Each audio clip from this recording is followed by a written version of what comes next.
take me to the bunny ranch. People dying, kill me in the packing house. Even you have to... All right. Hey. I always forget to say hey. Hey, everybody. This is Macaulay Culkin. Welcome to the Bunny Years podcast.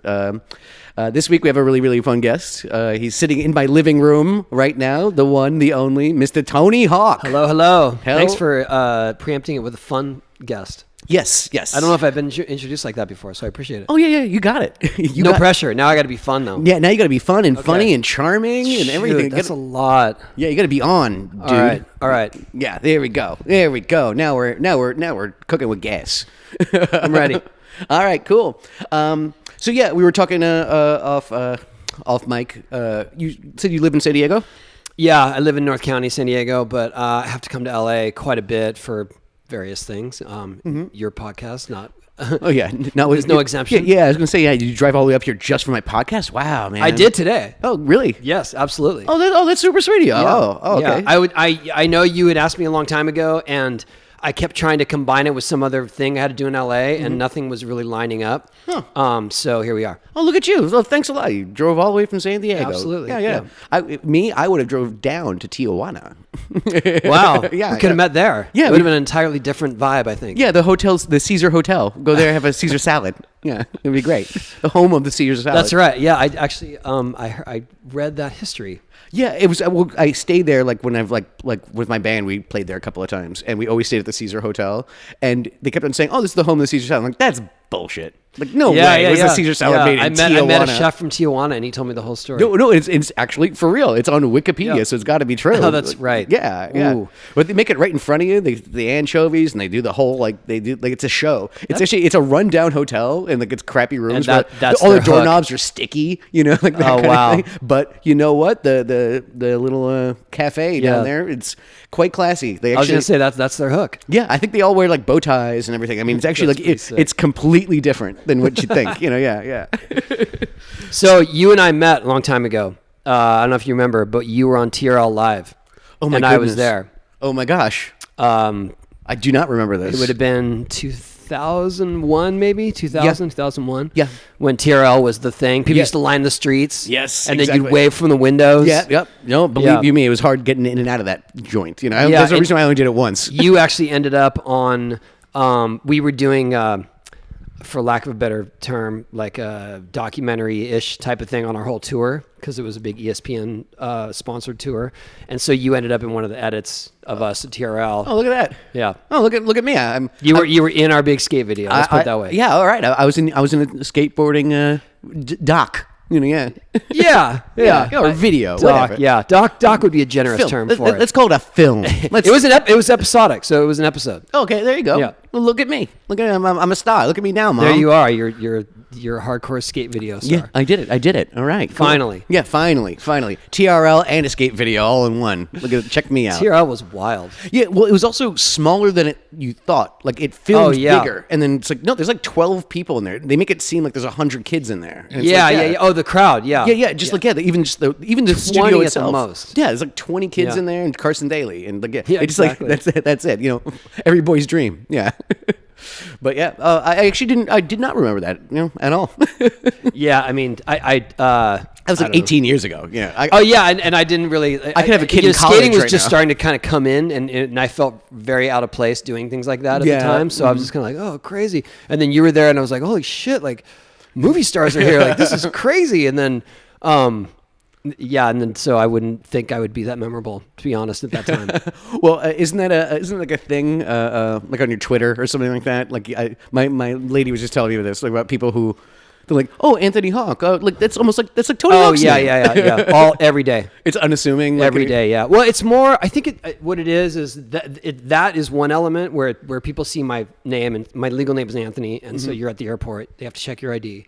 And so a lot of the time people are like, oh yeah, like that skateboarder, or they'll look at me and they try to line it up, but they can't really. They know your name and not your face. Yeah. Well, here's the thing. I think what this is, they keep me in a time capsule of like the 2000s. Yeah. So I'm clearly much older now. And I was 30-ish when I came on their radar. Yeah. Right. So now I'm 51.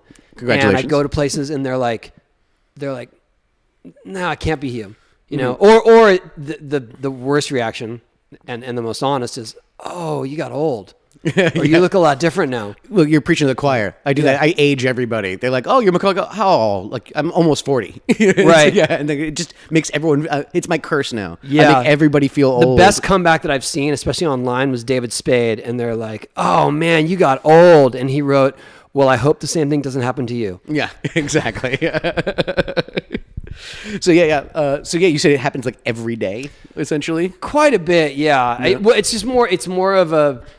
And there's plenty of interactions that's like, hey, you're Tony Hawk. Cool. What's up? Like today I was walking across the street from a restaurant and this guy's like, Tony Hawk, yo! What's up? And those are the kind of things that I don't really share because it's not as humorous or eventful. Yeah. And so the ones that I do share are the ones where it's sort of a mistaken identity, but maybe not, but maybe so. And You know, that's, and it really does. The gray areas. Yeah, it's quite a bit. And I'm like I said, like you said, preaching to the choir, you know exactly what it's like when people look at your face and like, I know that dude. Yeah. Who is that? Mm-hmm. And it's like, yeah, no, I get it all the time. That's why I never leave my house. You know, I saw a thing of you.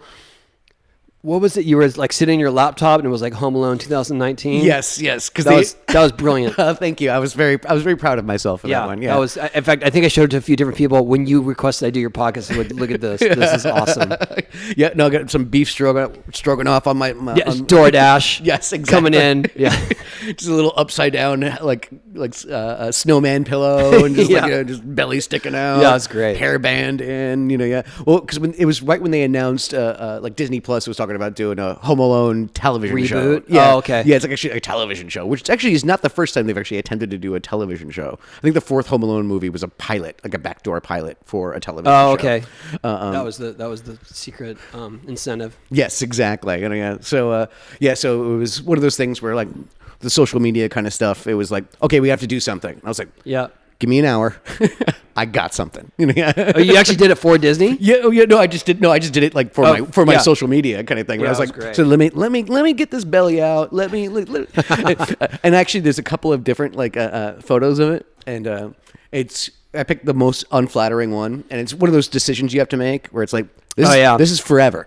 Like, if it's on the internet, it's not going anywhere. Yeah. But no, it's my lady. She took the photo. She's like, she was like, oh, it used to be my private photo of you, but now the whole world has it. Right. And I was like, yeah, got to share it with the world though, honey. Yeah, it is weird when you have to make that determination where it's like, all right, this is the one that's out there. Yeah. No, it's like I said, it's the most unflattering photo. I have a couple of, on a much different scale, I have a couple of skate photos that just end up on stock images that I hate with a passion, and those are the ones that people print up, always make you sign or ask you to sign, or that they use for press. Like some newspaper does an article and they'll just grab the next stock photo. I'm like, it's a fucking bail. Yeah. Like, I'm clearly falling right there. Yeah. Why is it that photo? Like, well, it's because they can see your face. Yeah. You look great. Yeah.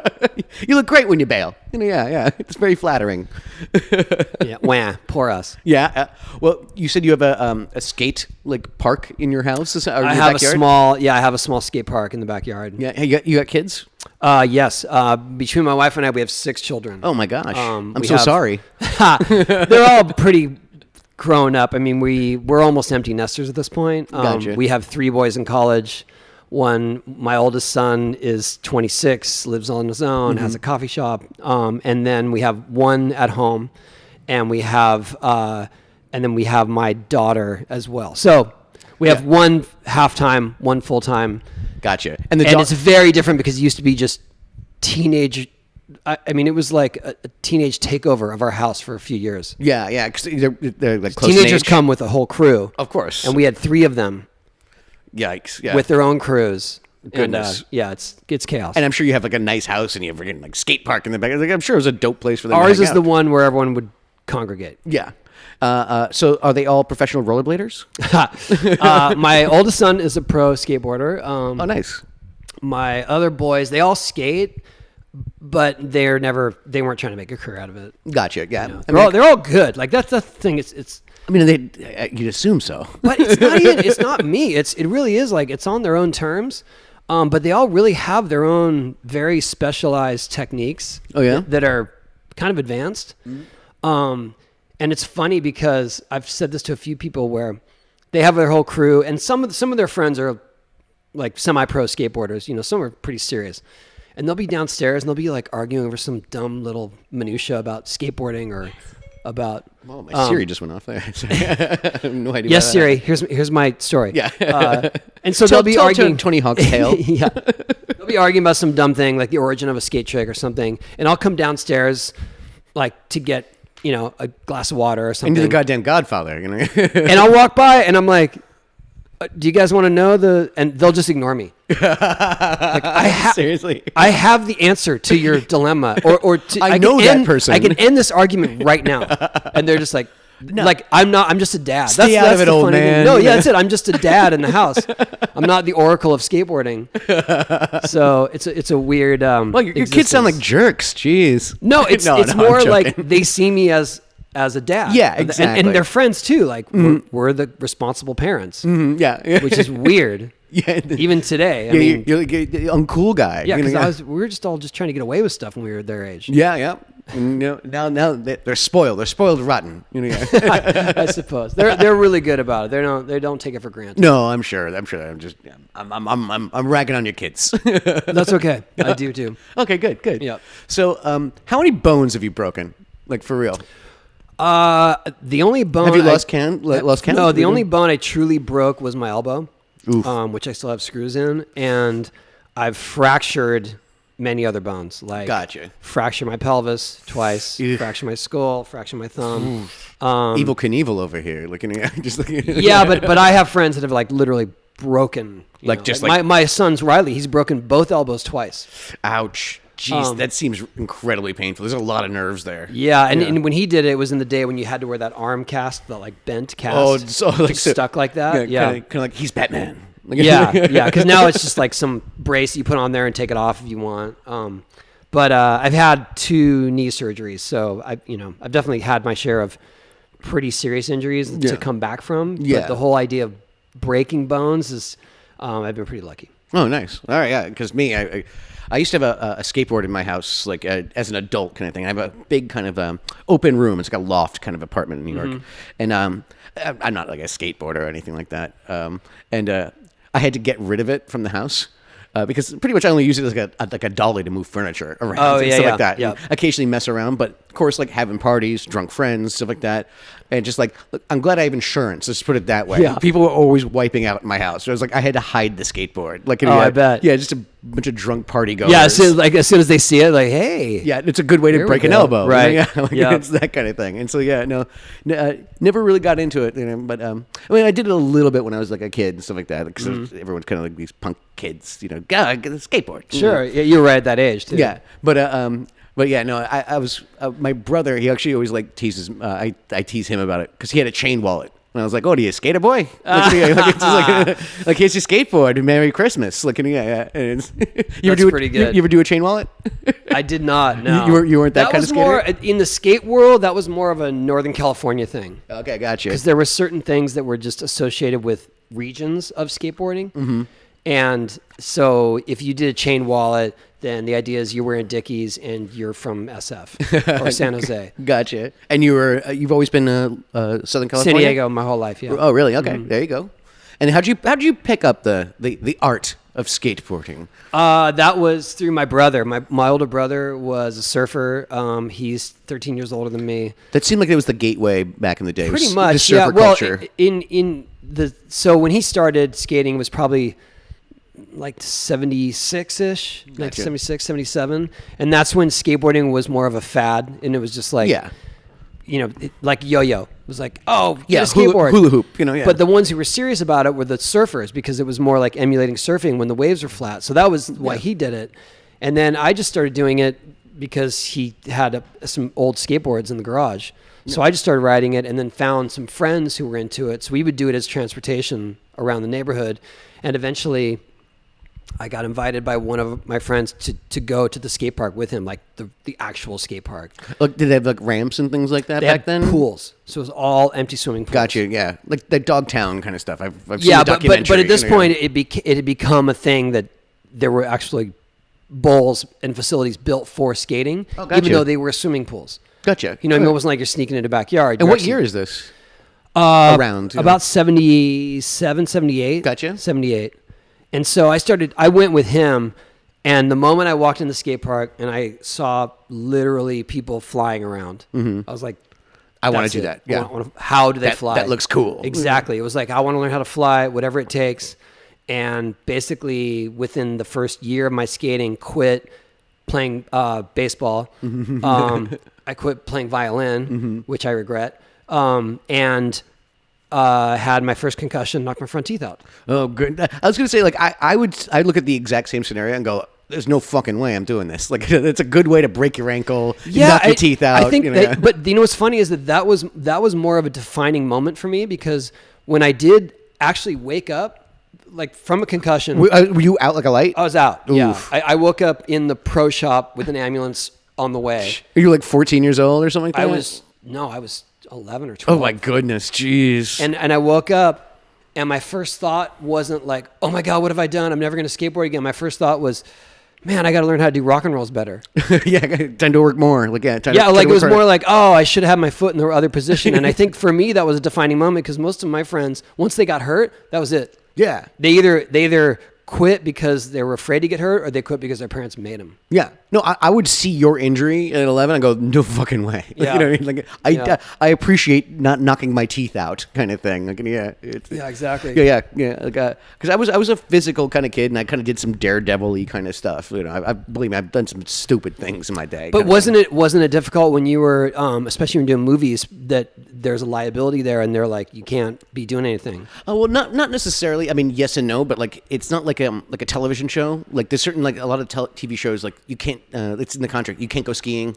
Like, you know, you can't own a motorcycle. Like, things like that. Like, you know, just for insurance reasons, stuff like that. When you're doing films, like, there's a window where you're not allowed to do those. But also during that window, you're busy anyway. Yeah, so you're not going to do that kind of stuff. Yeah, I tend to meet more musicians and things that say like, oh, I wish I could skate, but I just can't, because if I break my wrist, the tour is over. Yeah, exactly. Yeah, so I understand there's a shorter window for a movie. That makes sense. Yeah, exactly. And I did mostly film. Like, I didn't mess with that TV stuff. Ugh. Ugh. Do you regret that? No, not at all. No. I regret nothing, sir. All my life choices have led to this, this life, and Tony Hawk sitting in my freaking living room right now. So there you go. That's a good attitude. Yeah. Yeah. No, I wouldn't be me if I wasn't me. Yeah, I just wonder if there's a I know how it goes in the film and TV industry enough that I know that there's an advantage to TV shows that go into syndication and absolutely. And all that. Oh yeah, no, they get set up for life kind of thing. Yeah, Mary Ann from Gilligan's Island is making a mint, I'm sure. Right, right, that kind of thing. Yeah. A lot of actors look at television, or like especially like sitcoms, as kind of almost like a settling down kind of period. Like, it's like, oh, I'm having kids now. It's like, it's a steady this is consistent. Yes, this is safe. It's a consistent pay. It's the closest to a 9 to 5 and you job. don't have to be doing Shakespeare. Exactly. Yeah. You're not trying to run around booking gigs left and right. It's like, no, you kind of settle in. It's like, here's my 9 to 5 job, essentially. Yeah. And especially the sitcom world. A lot of people, that's when they kind of settle in. Like, okay, I'm having kids, so I got to pay for those. I got to pay the bills. And, right. And like I said, like it can be a really sweet gig if you find a good kind of thing, stuff like that. But I mean, I've never really give that any major consideration. No, hey, Home Alone is timeless. It really is. Like, thanks. I agree. Like, kids. Even my daughter, 11. It's one of her favorite movies. Oh, good. So congrats on all that. Oh, thanks. Well, it's going to be about 30 years from when we started filming it this year. So wow. So it came out in 90. Like in November. Okay. I think it came out on Thanksgiving in 90. Yeah. So, it's going to be the 30-year anniversary next year. That's insane. Do they ever ask you to do anything? At the 20-year thing, at the 25-year thing and stuff. In what respect? Just like whatever, like morning talk shows or like things like that. And my response to all that, because I don't really have a lot of interest in it, but I mean, I dipped my toe in that like Home Alone water. I did that Google commercial last year. Right. I did the show Drivers on YouTube, where I was a Uber driver, but it was like with my own background. Oh, right. Yeah. Like, it was like kind of a spoof on that. I dipped my toe in that kind of water, but usually my response to that kind of stuff is, okay, I might be willing to do it. Rather than saying no, I said, I'll do it if you get Joe Pesci and Daniel Stern to do it. too. You know what I mean? Like, give me Yeah. some. And I know Pesci doesn't really give a shit, so he's not going to do Right. it. So it's my way of saying no is letting Joe Pesci say no for me. That's pretty good. Yeah. And it would be so much more impactful too if Yeah. like obviously you're recognizable and people, but to see you all together like that would be pretty epic. Would be kind of cute, that kind of thing. Yeah, it also just gives me some cover too. Like, it doesn't look like it's just me like living in the past kind of thing. Yeah. Really milking that Home Alone cow. Yeah. Yeah, exactly. It must be like what's his name with Big Lebowski, Jeff Bridges. Yeah. Where it just follows him and he's just like, all right. Yeah, Like, it was just a gig I did. high five, guys. Yeah, that was exactly. cool. Yeah, but I'm not going to your convention. Yeah, but that movie really tied his career together. Yeah. Yes.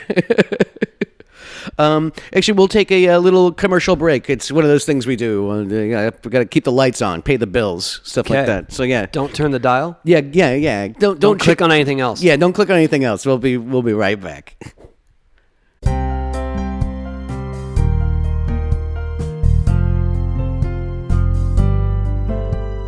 Hello, and welcome to Meditation Minute. I'm your guide, Louis Prada.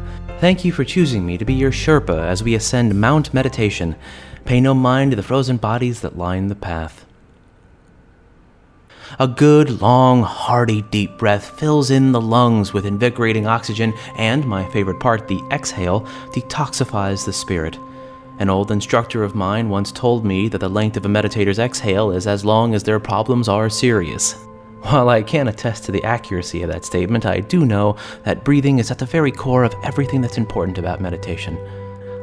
Before we begin today's meditation, let's practice our breathing by taking in one big, deep, cathartic breath. And let's let it out.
And we're back. We were just talking about Will Wheaton. We were, yeah. Will Wheaton and I crossed paths in the early 90s because we both did a promotional video for the New Tech Video Toaster, which was the first non-linear editing system, home editing system. Mm-hmm. Yeah, and And he said like 93, you said? Yeah, like like roughly 93, 94. a fresh-faced They Will flew Wheaton. me to Topeka, Kansas to... Are you fucking kidding? You had to go to Topeka? to their headquarters to skate around. And then I think he was there shooting his own promo. And we both, our payment, each of us was a new computer. Was it, yeah, because it wasn't like a laptop. It was probably like a full like kind of set, right? Yeah, I mean, it was an Amiga. A Commodore Amiga was Nice. the computer, and then the video toaster was a video card inside of it. Oh, wow. There you go. And for me at the time, 94 was like 93, 94 Oh, were that's rough dope. years Yeah. for skateboarding. Yeah. To get a brand new video editing system, I was like, sign me up. Yeah. And you said you were using the video toaster stuff already. I was already using the first version of it. Gotcha. Like So- to make your skate videos, stuff like that? 'Cause Yeah. back then it was probably like I was doing skate videos, 2 SVHS decks. Yes. And then were my sources, and then another SVHS deck was my final. Was the final edit. one, Yeah. and you kind of just switching between the two with the timestamps. It was terrible. And you had to like pause it just the right time. Or, yeah. Otherwise you had to go But back then and rewind. through the video toaster, you could do wraps and effects and wipes and stuff like that. And so like back then, for all you kids out there, like back then, like it was a tape trade, really was what it was. You know, like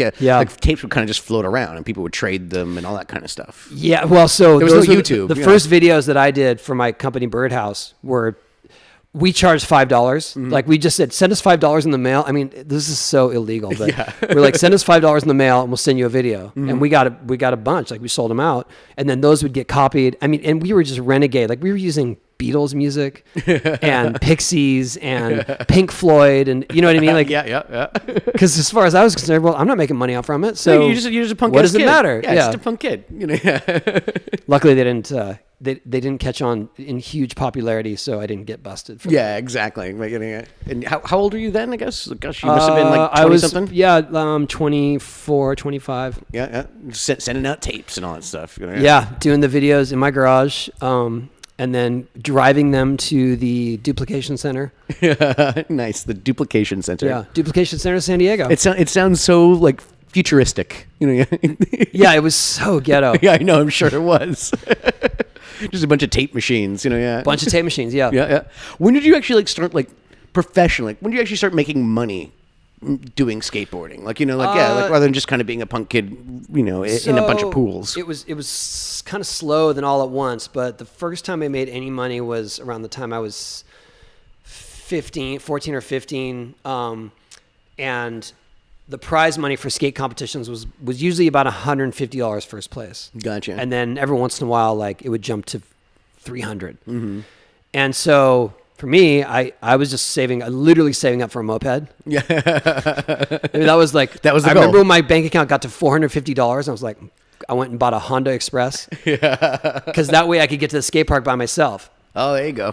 And then around the age of 16, 17, prize money started growing, skating started growing. And then it became stuff like, you know, in the thousands of dollars. And by the time I was 17, I was making about six figures. Oh, wow. And I bought a house while I was a senior in high school. God bless you. Jeez. That's amazing. It was pretty amazing. Yeah. Yeah, just off of a freaking skateboard. Just off of royalties, yeah. Mostly it was from signature skateboard sales. Oh, yeah. So it went to merchandising. There was a Tony Hawk model, and then that was what really was my bread and butter. Gotcha. And then every once in a while I get maybe a commercial or another sponsorship, but the bulk of it was skateboards. And then around the early 90s, like 91, 92, everything dropped. Oh, yeah. And I found myself... The hula hoop, like, fad kind of like exactly, wore off. Yeah, everything. And it was like a perfect storm. Skate parks started closing because of liability issues. Yeah, of course. I would never ever open a skate park. And then skateboarding was considered more of a fad. Like, it wasn't on, wasn't being used on TV anymore. And I found myself basically with 2 mortgages, a child on the way, and my income shrank by half every month. Oh, geez. Because it was all royalty based. Yeah. And so suddenly I was like, now I'm making $5,000 a month. Now I'm making $3,000. And then at some point I was like, holy shit, I have to sell my house. Yeah, geez. Holy it shit. got weird, yeah. Yeah. Did you ever think about going into chain wallets? I should have at the time. Yeah. There were some skate brands doing that. I'm sure there were. That's but they're all NorCal. Yeah, see, I couldn't front. Yeah, exactly. Can't front. Yeah, exactly. Yeah. We should have taken that money and invested in Pogs. That's going to stick around. That was the next fad that came in. Yeah. Well, then when did it start picking up again then? Really, I think the tipping point was somewhere around 97, 98 when so it was in the X Games and stuff like that. X Games came into play. Well, X Games was at 95, and for the first couple of years it was getting popular, but it was considered more of a novelty because they didn't really know what they were doing. It was such a niche thing. It was, and also they didn't know. The people that were creating X Games were all just mainstream sports ESPN people. Yeah. So they were like, "This is extreme.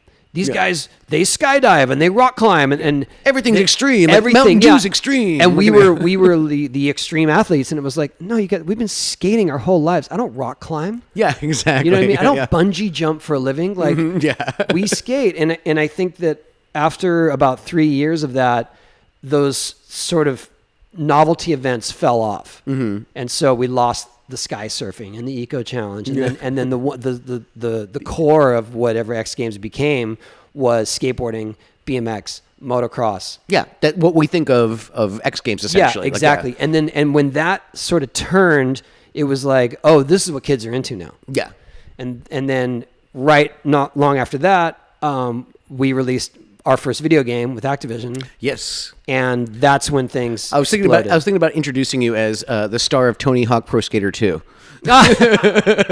Only that one. Yeah, just that one. Yeah. That was the one I played religiously. Okay, so I could just say you're the star of Home Alone 2. Yes, exactly. Right. Exactly. All right. That works for me. All right, yeah, exactly.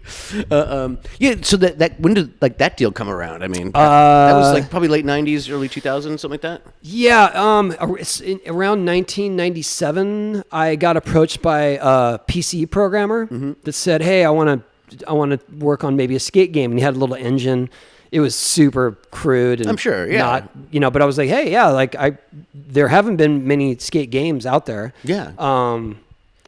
Skate or Die was the only one that was home for Commodore 64. Oh yeah, there you go. Yeah, that was it. Like it was that and California Games were the only two games for home systems that had skateboarding in them. Mm-hmm. And it's so rudimentary, 8-bit kind of stuff, Yeah, and so this guy was like, "I'm gonna make a PC game," and I just said, "Well, okay." And so he and I went pitching it to all these different publishers and manufacturers, and basically just came up against like scoffs. Yeah. Where they said, No one even skates. Why would someone play a skateboarding game? Would somebody play a skateboarding game? Yeah. Yes, And so that froze. He was over it because he needed to make a living. But because I went through that with him, my name got sort of put out to the video game world as someone who was trying to do a game. Yeah, fishing, yeah. Yeah, and then I got a call from Activision maybe less than a year later, and they said, "We heard you're trying to do a video game. We are going to do a skateboarding video game, and we'd like you to come see it." And how much was your involvement? Like, it's not just slapping your name on it. I mean, were you involved in the development? Yeah, every step of the way. Because it seems that way, from... Yeah. So they had, what they had was, they had an engine from a game that they had already made called Apocalypse. Okay. And the game didn't do well. It was one of the first games that had an actual celebrity in it. So Bruce Willis was the star of Apocalypse. All right, there you go. And with his voice and his likeness, at the time, likeness was pretty bad. But, but still. But they said, the game didn't do that well, but the engine was perfect for skateboarding. The motion, the way it felt, the way you controlled it. Mm-hmm. So the very first version of Tony Hawk's Pro Skater that I got to play was Bruce Willis as a character on a skateboard. That's amazing. Skating through a desert with a gun on his back. That's amazing. And that was true. Yeah, that was the template they used. That was what they showed me. Because they already had the asset. My first meeting, they showed me that. And just based on the limited controls, I was like, this is it. Yeah. This is how it should feel. With my influence, with my resources, we could make this more legitimate, obviously. Mm-hmm. And off we went. Oh, that's freaking crazy. So about a year and a half later is when it got released. Oh, wow. That's actually not a bad turnaround, for game development. Yeah, they're pretty far along. Yeah, because they already had the engine and everything. Yeah, but they had it. But Neversoft, to their credit, they just dove into skateboarding. Like they would go once a week, the whole crew, to the skate park. Were you like teaching? Were you teaching? Not me. No, I only went a couple times with them because they were in Woodland Hills. I would just love to see you like teaching a bunch of like. One guy broke his ankle. Of course, that's exactly my fear. Yeah, it's exactly why I don't get on a skateboard. Yeah, and I mean these days, like HR would be on your back. Yeah, like, they would be like, you can't make people go skateboarding. Well, I got that skateboard right here in my living room, and I was we were watching football last night where like I'm drinking and all that stuff, and then she's like, whatever you do, don't get on that skateboard. And she went into the other room, and by the time she came back, I'm on that thing, and I look like a 5-year-old, just like on ice skates for the first time. Well, it still looks new, so yeah, it is still in its wrapping. So it didn't hit the wall. Yeah, so basically, I went about 5 feet, and I was like, no, I'm good. I'm good. I think I've had a little too much to drink to jump on this skateboard. Yeah, those don't mix. Yeah, no shit. Like I remember the first time I ever went to a rave. Oh, goodness. So this is like maybe 1990. Yeah, that was kind of when like that. It was kind of coming up. So we were in New Zealand on tour. I didn't know what a rave. They're like, hey, there's this party at this warehouse, and it's this big thing. Yeah, techno music and glow sticks, and they have a mini ramp. And I was like, yeah, let's go. Let's go, bro. We go. I'll never forget this. And this is when I learned my lesson with drinking. We were skating this mini ramp, and they said, hey, it's last call. Whatever. It's a rave. When is there a last call? Yeah, I was going to say, yeah. But somewhere around 2 a.m., they're like, oh, so we go to last call because we didn't really have money for drinks. Yeah. So the drinks were free for us because we were skating. Yeah. So we just pounded as many beers as we could. I went back to the mini ramp. I'll never forget this. Dropped in and just hit the next wall, full body. And then I was like, I can't drink and skate. Yeah, not a good idea. Like, your like the board stopped, but your inertia kept going. Yeah, exactly. So it took me about a little over 10 years to figure that out, but for myself. Oh, there you go. Yeah. Well, it was, a worthy experiment, it sounds like. Yeah. Luckily it was a mini ramp. Yeah, exactly. Not a full pool, Yeah. No, or the 13-foot vert ramp. Yeah, and so you got free drinks to skate at a rave. Yeah, Dude, it was whatever. Yeah, cool. No, you were part of the entertainment. 1990. I didn't really think about that. Yeah, no, you're pretty much getting paid to perform. Yeah. You don't think of raves as having much visual entertainment other than it's usually just lights and drugs. Drugs and glow sticks. Exactly. And ring pops. Yeah, exactly. Yeah, no, I kind of stayed off the raver scene. There's only so much techno you would I have can been. take. You would have been tortured. Yes. There's just no escape. Yeah, exactly. It sounds like a Kafka-esque nightmare. Yeah. So, I avoided the rave scene. Yeah, well, good for you. Yeah, so did I, actually. It was just my one your one rave flirt with it was skating a mini ramp and almost killing myself. Oh, nice. Well, congratulations. Yeah, thank you. You certainly learned your lesson. So we were talking about broken bones and stuff like that. But do you like scars? Like that kind of stuff. Well, like here's my shins. Holy like shit! Yeah. Oh gosh, that looks like a fucking cheese grater went off on it. Well, what it is the skateboard grip tape side, and that's from getting caught.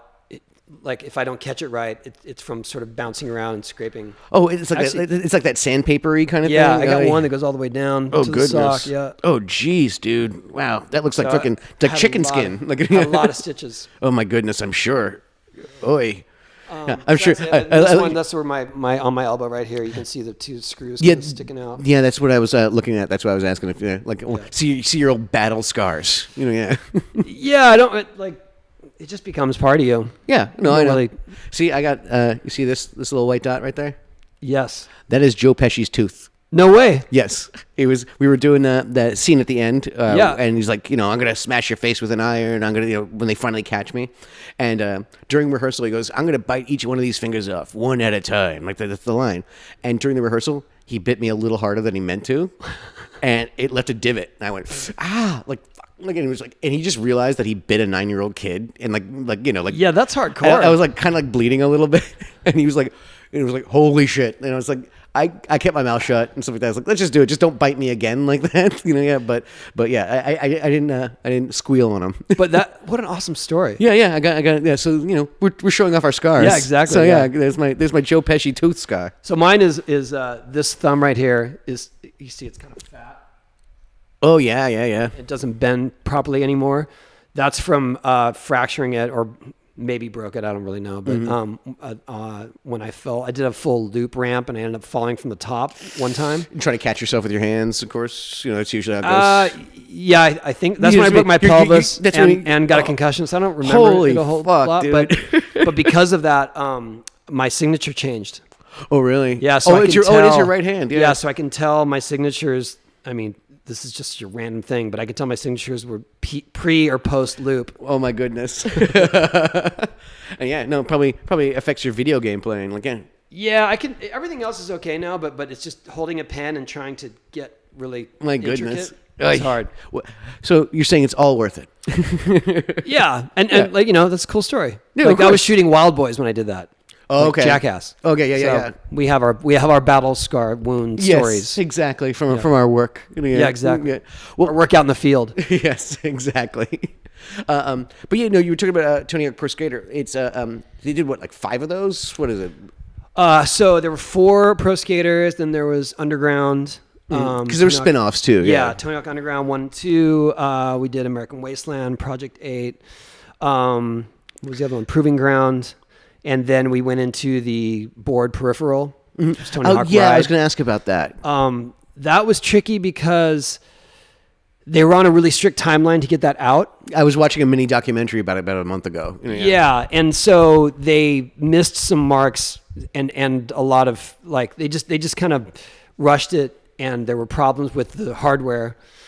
And so by the time it got released, there were just issues with syncing them. And it wasn't well received. It wasn't well received. The idea is there. The idea was there. And the idea for me was that board could be used as also a snowboard or a surfboard There you go. Like, sequels, right? So the next year they released Shred, which was snowboarding and skating, and that game was the game that I had wanted the first one to be. Gotcha. Like everything was dialed in. It worked right. Well, they had extra time. They had extra time, yeah. And it really was like, it was more branching out than just skateboarding. So, but that game got released. It was already scarred from the first one because it got such shitty reviews. Yeah. And then by the time it got released, everyone was over peripherals. Yeah. Like Guitar Hero was done. I was just about to say, everybody has like a dusty rock band. That was pretty much it. And they're like, and they're like, we don't want another giant peripheral. Yeah. And so it was cute. It's like a fad. It was, yeah. Kind of like you'll see. It was like skateboarding. Like you have the lean years, and then then next thing you know, the peripherals will all be back. Yeah. So that was the end. Pretty much the end of the series at that point. And then about let's see, that was 2009. Like 4 years later, we released Tony Hawk Pro Skater 5, which again was rushed. And didn't have the same motion or coding as all the previous games, so that one wasn't well received either. See, you much really do it right than have it on time. You know, right? That's the way. Right. That's the way the philosophy should be. And I wasn't in control of any of that. Yeah, no. At this point, it's just like more of a licensing deal that you have than anything else. It was, but I wanted to be that. I really did want. I was trying to monitor the quality, and I was trying to play it every step of the way. But the way the technology was going, it wasn't allowing me to get the builds in time because I'd be traveling it's partly my fault too. I was traveling all the time, so I didn't get the newest one to be able to make comments. And so didn't they have to do a bug fix on day one, like essentially out of the package? Huge. Essentially, yeah, it was like it didn't work when it came out of the box. It worked, but there was they called it a patch. Yeah, it was like a full download of the game. No, it was as big of a file. A big of a file, yeah. And that was all on the developer side where they were trying to rush it, and it was such a bummer because it was like, oh, we've got this opportunity, and I fought for it to be called Tony Hawk's Pro Skater 5 because they're like, no, we want it to be something else. I was like, no, it's fifth one in the series of the four, and they're like, they finally agreed, and then we came out, and people were like, no more. Yeah. So that was the last one we did. What year was that? It was like 2006 or something. I think that was 2000. When was that? Tony Hawk's Pro Skater 5. I want to say it was 14, maybe. Oh wow! So I didn't realize it went that like late. Maybe it was 13. I stopped playing at 2, but I also kind of stopped playing as many video games in general. Kind of thing, It might have been 2012 or 13. Were you good at the games? 15. Yeah.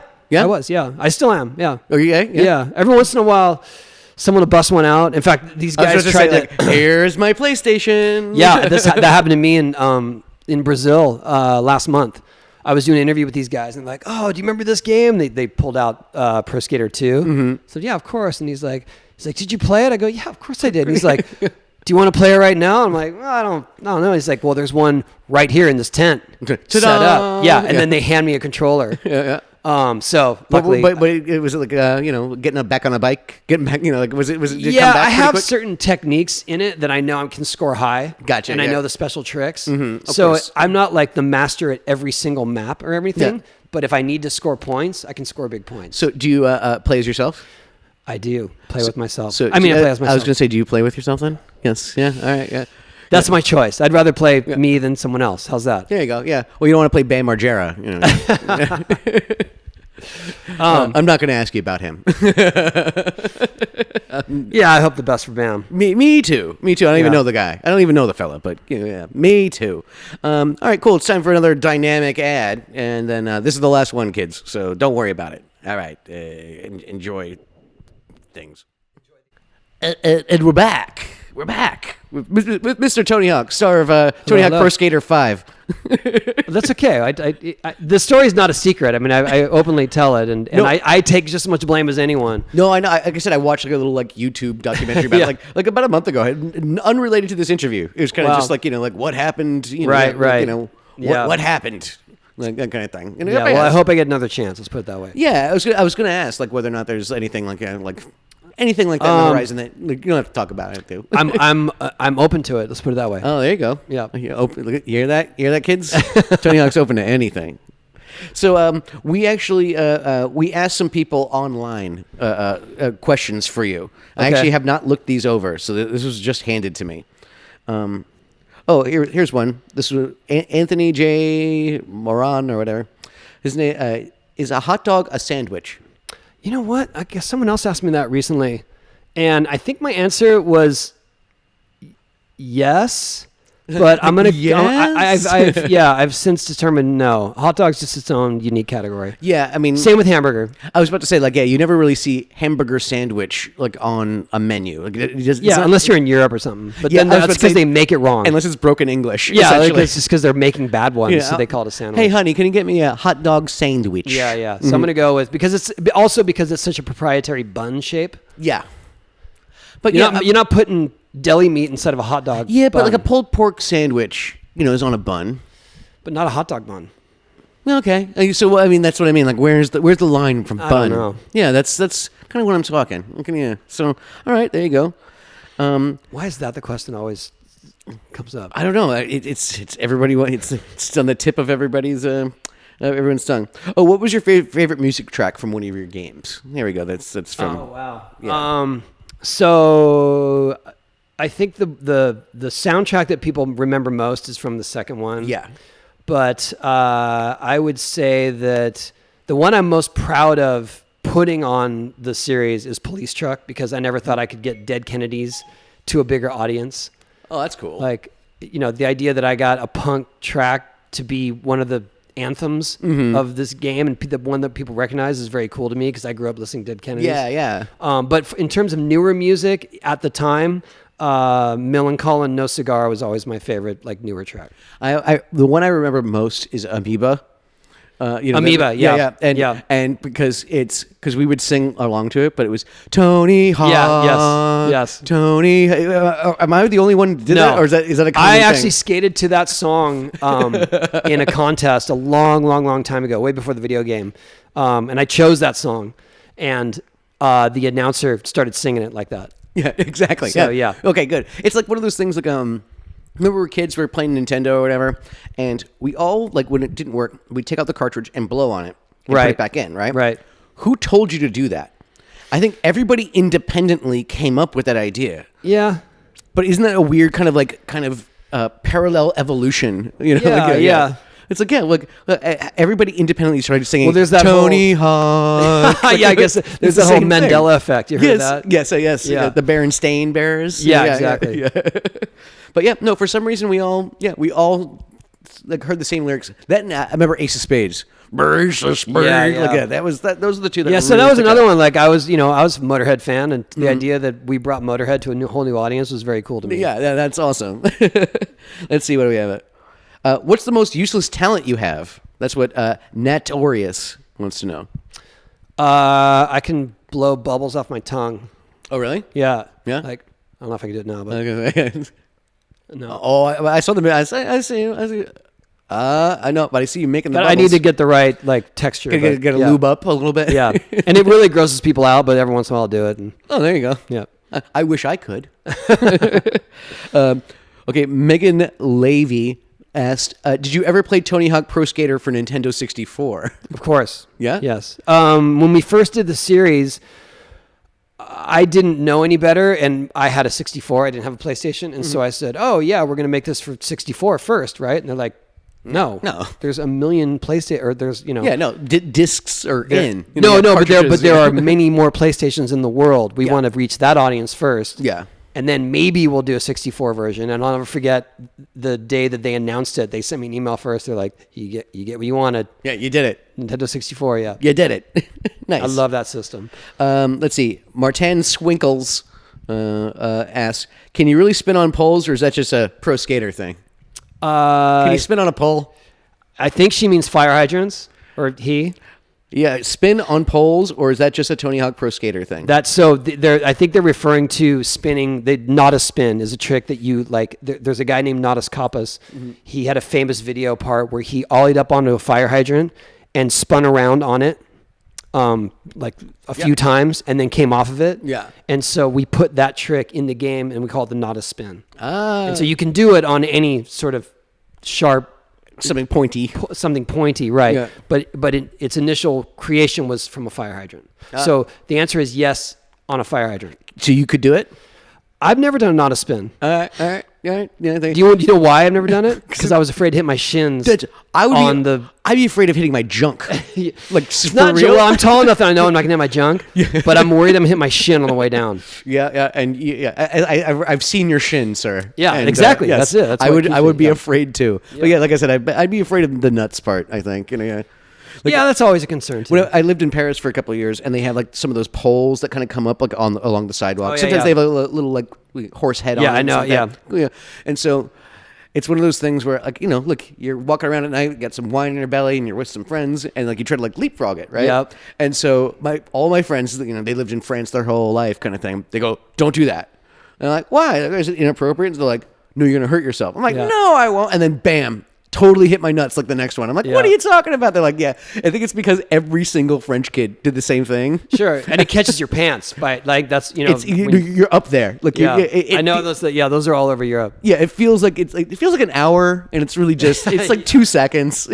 But yes, I have a fear of that now. But I just love how they were all like, don't do that, because they all did the exact same Yeah. thing and all hit their nuts and all got caught up there. Like so Yeah, well, it's a rite of passage. You can feel very Parisian now. Yes, exactly. Again, that's what I mean. Like, oh, I lived in France. Do you still drive the Pizza Hut truck from Gleaming the Cube? I wish. The funny thing about that is, so there, Gleaming the Cube, I was the Pizza Hut guy, or the Pizza Hut driver, and there's a scene where we're basically confronting the bad guys, so to speak, and I'm at the helm with the Pizza Hut truck, and all the skaters are skating down behind me down this really steep hill. And when the time came to shoot that scene, there were only a handful of people that could actually skate down the hill. So I had to stunt double for an extra. So you were chasing yourself? So there was a stunt driver in the truck. It was all very like Inception, because Yes. Boom. yeah, now I was supposed to be a married character. Now I'm stunt doubling for a guy that couldn't skate down the hill, and I have this scar right here on my elbow Well, there's another one. from that scene. Oh, because it sounds like a steep hill. It was very steep. Yeah, Yeah. and the last take, I what we call Pete Rose. I did a Superman down the. Yeah. Ooh, see, again, Yeah. this is why I don't skate. You keep all your scars remind me, like, why you Yeah. never got into it? Why I got into the acting? Like, like other things. Which one is your favorite Tony Hawk game, and why? This is a question from Chris. Just Chris. I think through all the years, when I go back to number 2, that's my favorite, mostly because it put us on the map. Yeah, And that was the big one. Yeah. it set us up as a franchise, and it was everything that we wanted the first one to be. So even though the technology's, much more primitive, obviously, the idea that we were able to create that, and that suddenly it was like skateboarding can be a genre of video game. Yeah, I mean, it was so fluid, and it was dynamic too. Where it's kind of Yeah. just like, because there was just so many different things you could do, different routes you could and go then on. just so much opportunity after that in Yeah. terms of what else we could do. I remember just like, I forget which board it was, but just pretty much constantly just doing loops over and over, like kind of just going around the whole board, the edge of the stage. Oh, yeah. And just constantly just, jumping and hitting every button, jumping and hitting every button. Yep. Exactly. Just kind of like, okay, how long can I keep this going? Because it's like, I know I'm going to eat shit if I keep this going for too long. So like, Yeah, you get greedy on the combos. Exactly. Yeah. Get really greedy on the combos. And it's like, before I totally lose this, like, Yeah. 2 billion score, like and of course, like, then like, you just land slightly sideways, and like, there it goes. There, Yeah. all it takes is Yeah, one exactly. tiny mistake. And that was one of my favorite parts of that game. Like, Yeah. So, what do you do with your days lately? What's your life? Well, like I said, we still have a couple kids at home, so our days start pretty early with getting them off to school. And How old's the youngest? 11. She's Okay. the only girl. Gotcha. Oh, I have one sister in my family right now, and I feel so bad. Because I'm third of 7, and so there's just nothing but boys. Oh, yeah. I feel Yeah. bad. I feel for her. Yeah, well, she likes it because she's special because of that, but also she has older brothers. So and so basically, we get them off to school. I'll take care of whatever I need to do in the morning in terms of communication, emails, interviews. I don't know, whatever it is, you know, that needs running your empire. Yeah, I guess so. And then if I can, I find time to skate somewhere midday.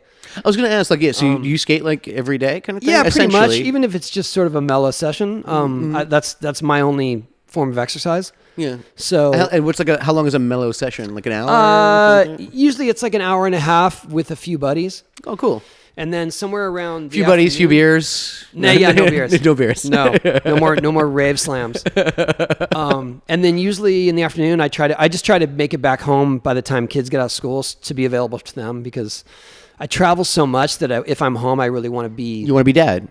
Yeah, and not just on the phone or texting and whatnot. Like I want them to know that I am available to hang out with them, and so I try to get everything done. Yeah, and funny because my ramp, I have my own ramp, like big ramp at a warehouse. Sometime around 3:00, that's when you have your house, and then you have your like warehouse. Big ramp, yeah. Yeah, dig it. And around 3:00. And around 3:00 is when all of the sort of younger generation wants to skate my ramp, and I'm talking about like the best other the top contemporary vert skaters. Yeah. And so I'm happy to have already been skating then, because I don't like waiting a turn from my ramp. Yeah. Yeah, exactly. And all those guys, I mean, that's like, I call it the X Games finals. Like at 3:00, it's really just the best of the best. Yeah. And it's just like, it's awesome to watch, but it's daunting to get into. Mm-hmm. Yeah. And then, and you have your own line of boards, obviously, still. Yeah, Birdhouse. We are on 27 years now. Oh, jeez. Which is like impossibly long for a skateboard company these days. Yeah. But I'm proud that we still making it work, and I've got a really good team, like an insane team of pros. And how many kind of like boards do you have? Like how many types of boards? I'm sure it's like the hundreds or the thousands. Well, we have 8 different pro skaters on the team, including Lizzie Armanto, who is actually going to be in the Olympics next year. Oh, cool. And so we have plenty of options for all skills, and then styles, just designs and things like that too. Yeah. And then I have a foundation that builds public skate parks in low-income areas. Oh, cool. Which has been going for 17 years now. Well, geez, it's almost ready for college. It is, yeah. And we've been more effective. I mean, we helped to fund over 900 skate parks now. So. Oh wow, that's really cool. So yeah, that's a fine way to fill your day. Family skating, charity. It is. I mean, it is weird to think that my true job description is still professional skateboarder. Mm-hmm. Yeah. I'm 51. You're in your 50s. Yeah, it's just not anything that anyone would ever expect, but I'm proud of it. And no, I mean, it's fucking awesome. Like, yeah, it's so unique. I mean, you're the pioneer. Like how many people and can just say the idea that people even think I'm relevant is awesome to me. Yeah. But there's also, it's funny because there's also this novelty where it's just like, oh, it's crazy, he still skates. And then they see me skate and they're like, oh, he still does like good tricks. Yeah. So I get, I guess I could take advantage of that and cruise on it. Yeah. Where it's just, playing the hits. Like, I still do the grinds and stuff. Exactly. But I think if I got to that stage, I wouldn't feel proud about it. And I would probably just sort of step back from the spotlight. Yeah. I'd still skate, but I wouldn't be on display. Yeah. I went to a Debbie Harry concert one time, but it was like, a couple of years back. And it was like, just nothing but the hits. It was like she literally had a boombox on the stage. And we're singing like Heart of Glass and Rapture, and it's like just like as long as she's digging it though, you know what I mean? Like if I were doing that and I really did enjoy it, But I always it felt like she was doing us a favor. But that kind of it's a fine line. I think it's just more that I've always prided myself on being progressive and learning new stuff, and so if I'm not doing that in some form, then I would feel like you're just going through the motions. Yeah. Well, I know you have to hit the road. Thank you for coming down to from San Diego. Yeah, thanks for having me. Up from San Diego. Up, yes. From San Diego. I actually lived, for lack of a better term, right near here for Gleaming the Cube. Oh, really? Yeah, I rented the back house of a friend of mine. A little bungalow. Yeah, like because they hired me as a local talent. They they didn't hire me as someone that they had to put up in a hotel. Gotcha. Yeah. So I had to find my own place to live. I was like, I was like 18 or 19. It was bizarre to like be thrust into. I mean, you did it at a much younger age. Yeah, tell me more about it. Yeah, but for me, What's to it come like? from a skateboard perspective, Yeah. and then suddenly like you're going to be in a movie for 2 months, and I was like, and I live in LA. What is going on? So there you go. Yeah. Well, welcome back to North Hollywood. Thank you very much. Yeah. No, thanks again for doing this. You want to plug anything, like your social media, like any of your companies? Anything like that? I'm just Tony Hawk out there at Tony Hawk on there all you go. platforms. Oh yeah, like what a coincidence. Yeah. I think I had to send not a cease and desist, but a plea to Twitter to get my name because someone parked it. Yeah. They do that shit all the time. Yeah, but they got it for me. So That's why for me, I'm at Incredible Culk. That's pretty good on Twitter, because I'm not gonna like mess around with that kind of Yeah, stuff. yeah. And I'm also at Culkamania on Instagram. You know, so, Okay. Yeah, they always say it's a bad idea to like have separate ones just for business reasons and stuff like that. I was like, doesn't matter. But you're really hanging your hat on Hulk Hogan there. Yeah, exactly. So also, let's see, what am I also going to plug? Oh yeah, we have a phone number that you guys should call. There it is. I found it. They tease me because I always forget my own phone number. But yeah, because we ask the audience to like send in voicemails. So we play them at the very, very end. So here's the number, kids. It's 845-393-4629. That's 845-EASY-E hoax, because we all know it never happened. Oh my god! Wow. And yeah, thanks again, dude. Yeah, sure. Yeah. All right, thanks, man. Let's do it again. Appreciate it. Peace.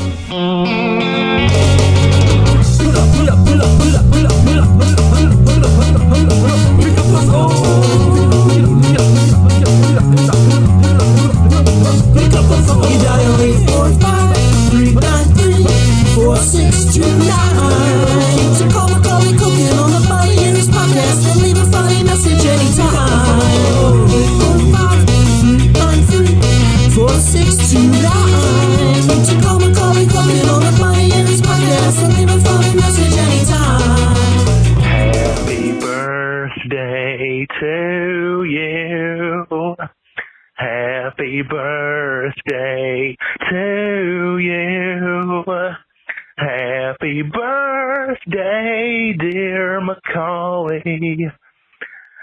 Happy birthday to you. Hey, Macaulay. It's Kevin McGee from McGee. Yo, it's Jazz Vineyard saying what's up. Talk to you soon. Peace. Hey, Mac, this is Erica from South Texas. Love your show. Just heard Seth Green and you on the second time on the show. Love it, and we'll definitely watch Changeland. Love your show. Love you. Bye. Find me, gag me, take me to the bunny ranch. You are freaking lumberjack! Oh my God. Let's kung fu.